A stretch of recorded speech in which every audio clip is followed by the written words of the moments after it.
En nuestra lectura de Jeremías capítulo 17, del versículo 5 al 10, hay una frase muy curiosa que llamó muchísimo mi atención. Maldito el hombre que confía en el hombre. En este texto nos vamos a encontrar con un aspecto no tan peculiar de quien escribe, digamos, todo este apartado textual, y es que utiliza un género literario llamado sapiensal, poético, distinto al que viene trabajando en el resto del texto, que es el profético. Y es con el fin de advertir al pueblo de un peligro a causa de las malas decisiones de los líderes en sus políticas externas. Y además de señalar al pueblo que había olvidado su compromiso con la ley. Jeremías nos dice que el desastre es inminente y lo que hagamos o las decisiones que tomemos van a ser completamente fundamentales para el futuro. Es común que la mayor parte de la Biblia, veamos esa dicotomía entre bendecidos y maldecidos como consecuencia de nuestras decisiones. Es propio del carácter deuteronomista. Si hacemos lo bueno, pues nos va bien. Y Dios nos bendice. Si hacemos el mal, pues nos va mal y somos maldecidos. La pregunta frente a este texto es, ¿a qué decisiones específicamente se refiere Jeremías? Detengámonos a observar lo que pasaba en tiempos de Jeremías.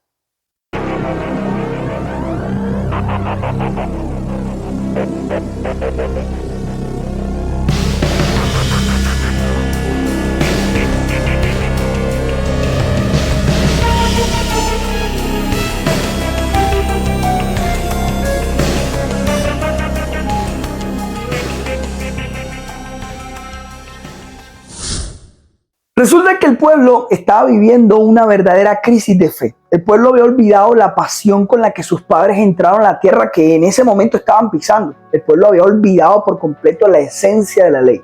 Por lo tanto, sus líderes más importantes habían decidido tener alianzas con pueblos extranjeros que pendulaban la vida o la existencia del pueblo entre la vida y la muerte. Eso significaba que se avecinaba un desastre. Y el pueblo viviría una de las crisis más grandes a nivel migratorio y una de las desestructuración y destrucción de los símbolos y de la fe del pueblo mismo. Así que Jeremías les pidió una sola cosa: confíen en Dios y no en el hombre. Pero ¿a qué se refiere específicamente Jeremías al hacer este pedido? Confiar en Dios significaba desconfiar de las personas, desconfiar de los otros humanos. No, yo no creo que eso es lo que el profeta está pidiendo, y te lo voy a explicar. El profeta utiliza dos palabras distintas para referirse a hombre en este mismo texto. Veamos, la primera palabra que utiliza es la palabra Geber, que significa humanidad, condición humana, fuerza, carne, mientras que la otra palabra es Adam, es decir, persona, ser humano. Y no son lo mismo, que traduzcan lo mismo. El autor estaba pidiendo que no confiaran en su propia fuerza, en aquella humanidad corrompida vista en sus líderes más sobresalientes del pueblo, los cuales los habían llevado justo hasta esa crisis que estaban viviendo. Por eso pronuncia: maldito el hombre que confía en esa condición humana, en esa carne, en esas malas decisiones tomadas en esa humanidad corrompida, que solo ha pensado hasta aquí en sus propios intereses. Por eso, por ese motivo, el pueblo se veía una y otra vez fracasando, pues seguía creyendo en esa corrompida humanidad, en los intereses humanos de las fracasadas políticas de sus líderes, de los poderosos, en esa condición de debilidad humana. Por eso Jeremías de una u otra manera estaba pidiendo que no confiaran en esos políticos. Así que el autor ahora utiliza lo que representaba como consecuencia, confiar en estos que le representaba. Y dice que quien confía en ellos se parece a una tierra inhabitada, que no produce nada, una tierra infértil. Lo que consiguen es esterilidad, no hay ningún aporte, no generan nada al crecimiento del pueblo. El profeta compara, la tierra infértil con los que posiblemente confían en estas personas. Es una tierra que ya no puede ser utilizada para la agricultura y por lo tanto es abandonada. Jeremías utiliza la metáfora de la aridez y de la salubridad en la tierra para referirse al pueblo que decidió confiar en estas personas, en esa humanidad, en esos intereses personales de ellos. Así serán por resultado de sus decisiones, ya que Jeremías no veía otra salida, otra forma de solucionar ese problema que se avecinaba que confiando en Dios. Pero la pregunta que me hago es: ¿qué es confiar en Dios? Y yo creo que es tener el coraje, es tener la valentía, ¿cierto?, de permitir que Dios pueda encargarse del futuro. Es depositar la fe, en la providencia de Dios. Es tener la seguridad que Dios obrará a favor. Y yo no les niego, es difícil confiar en Dios. A veces puede sentirse como un acto de pasividad, pero es todo lo contrario. Confiar en Dios es subirse como cuando tú vas en un barco, cuando vas en un avión, ¿cierto? Es posible que se hunda, pero tú te montas y tratas de disfrutar del viaje confiando en que todo estará bien y que llegarás a tu destino. Yo digo que es el perfecto sinónimo de confiar en Dios. Es tomar decisiones en el que le demos la oportunidad a Dios de ayudarnos, de controlar la situación. No es tratar de controlar nosotros todos mientras nos autoengañamos pensando que confiamos en Dios.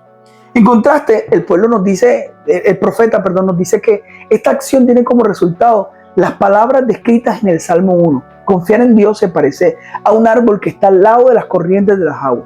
Descansa pensando que siempre va a tener sustento. No se preocupa por cómo van a llegar esas aguas, si llegarán o no, si la alimentará o no.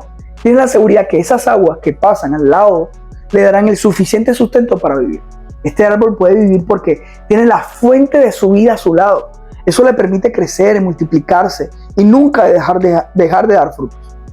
Yo he concluido que confiar en Dios es aprender a tener certezas internas en medio de incertidumbres externas. Es poder confiar en que no sabemos cómo, pero de algún modo Dios nos dará la seguridad para tener como resultado de nuestra confianza la vida. Ahora sí, yo me pregunto ese cuestionamiento inicial. ¿Confiar en Dios significa desconfiar de las personas? ¿Confiar en Dios es la base de nuestra desconfianza hacia otros y otras? En lo absoluto. El texto no se trata de eso. El autor nos hace una invitación a discernir entre lo corrupto y lo bueno, lo estéril de la vida, con el fin de que podamos decidir correctamente en qué o en quién confiaremos. Pues Jeremías está seguro que confiar en la ley de Dios es tener la seguridad ante lo incierto. Es creer que a pesar de lo incierto, Dios va a obrar.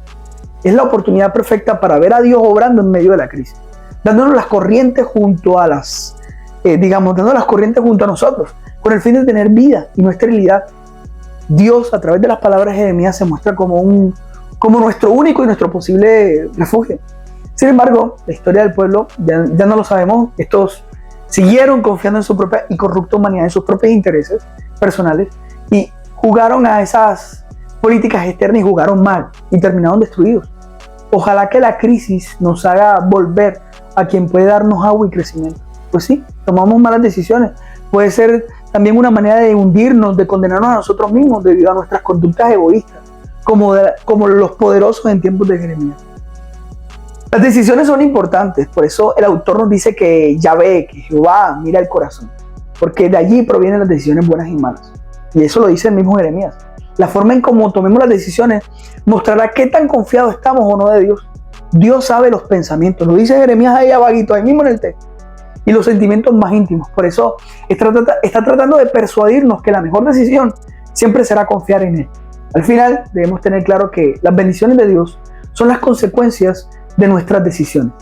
El desafío siempre será a dónde vamos a depositar nuestra confianza. Perspectivas de la fe.